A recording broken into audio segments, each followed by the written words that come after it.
Bonjour et bienvenue sur ma chaîne YouTube. Si vous le souhaitez, n'hésitez pas à vous abonner en cliquant sur s'abonner et n'oubliez pas de cliquer sur la petite cloche, ce qui vous permettra d'avoir des notifications d'informations lorsque j'aurai publié de nouvelles vidéos. À la fin de votre visionnage, si vous le désirez, vous pouvez aussi rajouter un commentaire ou plus simple, cliquer sur j'aime. Ça fait toujours plaisir et en plus, ça me permet de gagner en visibilité sur YouTube et de permettre aux personnes qui cherchent des informations sur ce logiciel de trouver plus facilement ma chaîne, si tant est qu'elle ait de l'intérêt d'ailleurs. Voilà, donc j'ai déjà réalisé une vidéo sur les polices d'écriture. Elle concernait la façon dont télécharger des fichiers de points dans le logiciel, c'est-à-dire vous achetez ou vous téléchargez une police d'écriture déjà numérisée. Cette fois-ci, je vais vous montrer comment numériser vos propres polices d'écriture. Alors, vous avez déjà dans votre traitement de texte un certain nombre de polices. Si vous désirez en ajouter, vous allez sur Internet, vous sélectionnez un site qui vous permet de télécharger. Moi, j'aime bien celui-ci, mais il y en a quantité d'autres.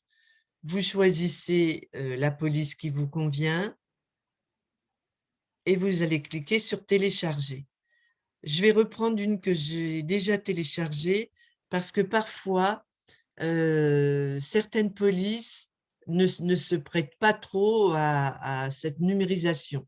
Donc là, autant que j'en prenne une qui fonctionne, mais vous pouvez être déçu. C'est rare, mais ça peut arriver. Donc, je fais télécharger. Ici, il y a le petit dossier zip qui s'est créé. Je clique dessus. Je clique ici sur la petite icône A.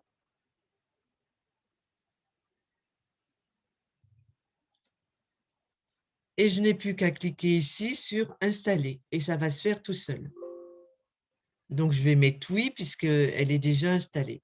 Enfin, je recommence tout depuis le début. Ensuite, je vais dans « Première ». Là, c'est l'accueil de la page. Vous allez vous rendre sur l'icône « Lettres ». Vous cliquez sur « Gestionnaire de police ». Vous cliquez sur « Quick Font ». Vous vous rendez ici dans « Police », la flèche. Et donc, comme je le disais tout à l'heure, vous avez toutes les polices qui se trouvent dans votre ordinateur. Vous cherchez, comme là, celle que vous avez téléchargée, mais ce sont des polices d'écriture, pas des polices numérisées, hein. On clique dessus. Là, vous pouvez avoir gras, italique, gras italique. À vous de faire vos essais et de choisir ce qui vous convient le mieux. Moi, je vais prendre standard. Vérifier, mais normalement, ça se fait automatiquement qu'ici, ce soit bien cliqué. Ici, c'est si vous voulez changer de jeu de caractère. Moi, je prends du classique. Suivant. Et maintenant, vous avez la possibilité de modifier, de choisir des points. Donc, vous cliquez ici. Vous avez le choix entre point fantaisie, remplissage standard plus bordure, etc. Je clique sur point fantaisie. Ici, option de points, je peux modifier. Ou je clique là, il n'y a pas de dessin, je fais OK et vous avez la représentation de ce que ça va donner. Vous pouvez ici légèrement modifier les tailles en respectant les indications qui vous sont données. Vous pouvez ici, sur la palette de couleurs, modifier la couleur. OK. Vous auriez pu, en cliquant ici, avoir les points en faisant bouger ce petit ascenseur. J'ai cliqué sur le 254, je fais OK. Et voici la représentation. Si vous voulez juste le contour, alors là, ce sera remplissage standard. De la même manière, on peut modifier les points. Je clique là, je clique là. Je peux modifier l'angle ou en écrivant avec mon pavé numérique ou en jouant avec les flèches. Et vous voyez, la pyramide a changé d'angle. OK. Comme tout à l'heure, on peut modifier la couleur ici et on peut jouer un peu sur la taille. Une autre solution, juste la ligne de satin. Cette ligne de satin option, je peux l'augmenter ou la diminuer en cliquant sur les flèches. OK. Et je peux en changer la couleur comme tout à l'heure, ici sur la palette. Point fantaisie, on va faire l'appliquer maintenant. Alors, pareil, option de point. Là, vous allez sélectionner le type d'appliqué que vous voulez. Standard, prédécoupé, etc. Moi, je prends le standard. Ici, je mets 0,4. À vous de faire votre propre choix, vos propres choix. OK. Je peux modifier de la même manière que tout à l'heure la couleur de la bordure et je peux aussi modifier la couleur de l'appliqué si j'ai une idée de ce que je vais utiliser. Voilà. Toujours pareil pour la taille. Celui-ci, c'est juste un piqué point simple, point double, point triple. On peut changer la couleur, etc. Je vous ai déjà montré. Et je vais prendre, moi, celui-ci. Donc, de la même manière, je peux revenir là, changer le dessin, changer l'angle. OK. Modifier, jouer légèrement sur la taille, modifier la couleur de l'intérieur, modifier la couleur de l'extérieur. Je vais laisser comme ça. Si ça vous convient, vous faites suivant. Là, l'ordinateur transforme la police d'écriture en fichier point. Ce fichier point, il va se trouver, donc elle a bien mis le nom et la taille que vous avez demandé. Il va s'enregistrer ici, dans MyFont. Enfin, moi, j'ai demandé à ce qu'il s'enregistre ici, c'est-à-dire toutes les polices que je vais avoir créées. Donc, je reclique MyFont. Ceci dit, vous pouvez le mettre ailleurs. En cliquant sur Suivant, vous avez la représentation de ce que ça donne. Si ça vous convient, vous faites Terminer. Voilà. Pour retrouver, alors je ferme, vous arrivez dans votre logiciel, vous voulez récupérer la police que vous venez de créer. Vous faites Fichier, vous cliquez ici où vous écrivez le nom de la police, si vous le connaissez, ou vous le cherchez dans la liste. En cliquant ici, vous avez la représentation de chaque police, etc. Et vous faites, du coup, j'ai bien écrit le nom, et vous faites Entrer, vous fermez. Vous voyez que votre police, elle s'est affichée ici. Si vous n'aviez pas voulu la chercher par ce biais-là, vous auriez pu la retrouver ici. Elle est bien dans MyFont. Là, vous avez toutes les polices qui se trouvent dans votre logiciel.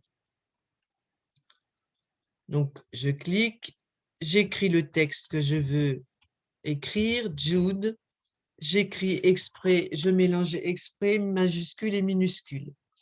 Ici, vous pouvez modifier légèrement la taille, enfin légèrement, vous pouvez modifier la taille en tenant compte des indications qui vous sont données. Ici, mon icône, elle est cachée.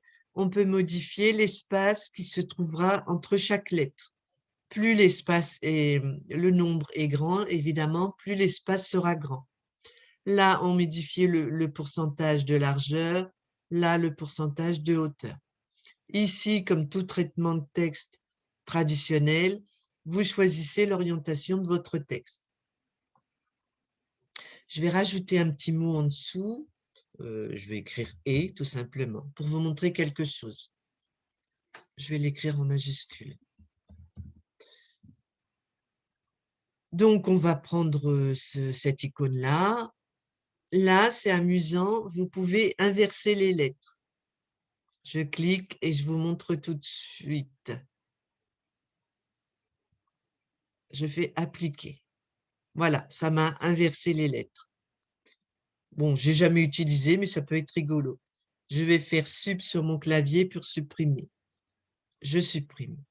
Là, c'est Color Soft. Si vous décochez cette case, vous aurez la main sur la couleur de chaque lettre. Je vous montrerai tout à l'heure. Ici, vous pouvez finalement décider de remodifier certaines choses. Le remplissage standard.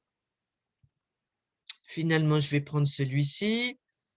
Je vais mettre un angle de 100. Je mets au hasard, mais à vous de faire les essais. Et je fais OK. Je peux à nouveau modifier ici la largeur de ma ligne satin. Je décide de la diminuer. Je fais OK. Écartement ici, ça va vous donner l'espace qui se trouvera entre les deux mots.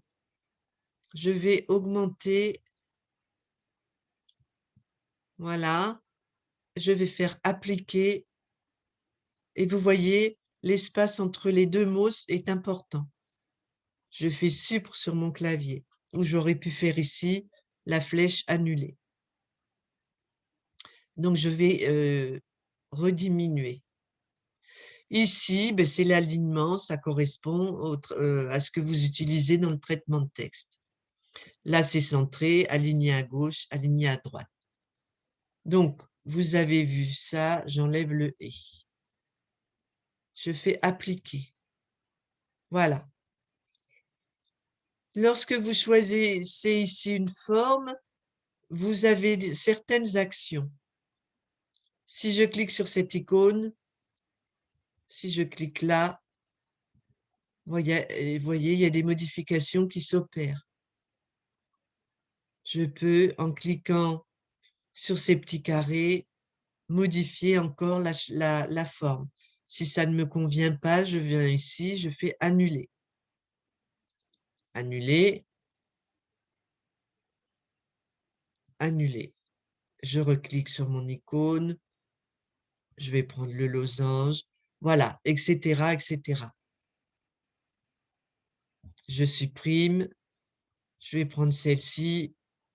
Je vais modifier l'espace entre les lettres, que vous voyez la différence, et je fais « Appliquer ». Voilà. De la même manière que tout à l'heure, on peut modifier ici, etc. Et en se mettant sur les petits carrés, s'amuser à donner une forme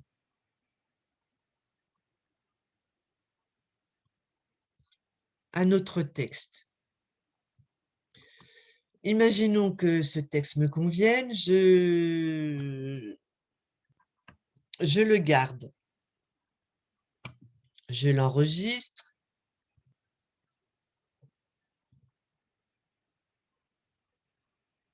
Je lui donne un nom, Jude 2, et je fais OK. Quelques jours plus tard, donc je vais ouvrir Fichier, Nouvelle fenêtre. Je veux broder mon mot. Je vais le rechercher, Fichier, Ouvrir, Jude 2, je clique. Et puis finalement, je me rends compte qu'il y a des choses qui ne me conviennent pas. J'ai toujours la main sur ce que ce que j'ai réalisé quelques jours avant. Je peux toujours ici modifier. Je peux toujours ici jouer avec mes petits carrés verts en cliquant dessus, clic gauche, etc. Et surtout, je peux remodifier en faisant clic droit, propriété. Et là, je peux modifier la police en cliquant ici, en choisissant une autre. Je peux modifier le texte. Finalement, je veux que des majuscules. Je peux avoir une incidence sur la taille, sur l'espace entre les lettres, sur l'écartement si j'avais un texte avec plusieurs lignes. Voilà, l'écartement entre les lignes, la position, l'alignement du texte et Colorsoft. Tout à l'heure, je ne vous ai pas montré Colorsoft, je vais le faire ici. Je fais Colorsoft et je fais OK. Voilà. Par contre, je ne peux plus modifier le contour et le remplissage. Ça, on pourra, lors d'une autre vidéo, je vous le montrerai ici, comment modifier la police que vous avez créée de façon plus précise, à savoir le remplissage, le contour, transformer un point standard en appliqué, etc., etc. Vous avez deux solutions, ou on modifie par là, ou on recommence tout depuis le début et ça nous fait deux polices. Comme j'ai fait Colorsoft, j'ai la main sur chaque lettre. Je peux modifier la couleur de chaque lettre. Clic gauche rapide. Je modifie l'intérieur et le contour. Clic gauche rapide. Finalement, ce n'est pas celle-là que je veux modifier. Clic gauche rapide. Je modifie l'intérieur. OK. Et le contour ou pas. Clic gauche rapide. Voilà. Donc, à tout moment, vous pouvez avoir la main sur certaines choses. Tant que vous n'avez pas combiné, je m'explique. Là, si vous cliquez sur combiner, c'est grisé, il n'y a pas d'action. Par contre, si vous composez une broderie avec d'autres éléments, vous voulez mettre des petites fleurs, je vais mettre au hasard, un super design pour que ça aille vite, et je vais mettre ces petites fleurs-là, je l'agrandis, je modifie pas le reste, hein, ce n'est pas le but de la vidéo, et je fais appliquer. J'ai mes petites fleurs. Je vais les dupliquer, j'en mets d'autres ici, etc. Là, si vous combinez ce que l'on voit à l'écran, du coup, le logiciel va transformer 3 motifs différents en un seul et même motif. Donc, je le fais, combiner tout. Et du coup, si je fais propriétés, ce n'est pas les propriétés de Jude qui vont s'afficher, mais c'est les propriétés, la taille du motif. Donc, soyez vigilants. Si vous ne souhaitez pas, si vous souhaitez garder la main sur votre motif, ne combinez pas tout. Donc, je reviens en arrière. Voilà. Je clique sur mon nom. Je fais les clics droits. Et là, j'ai bien tout qui s'affiche.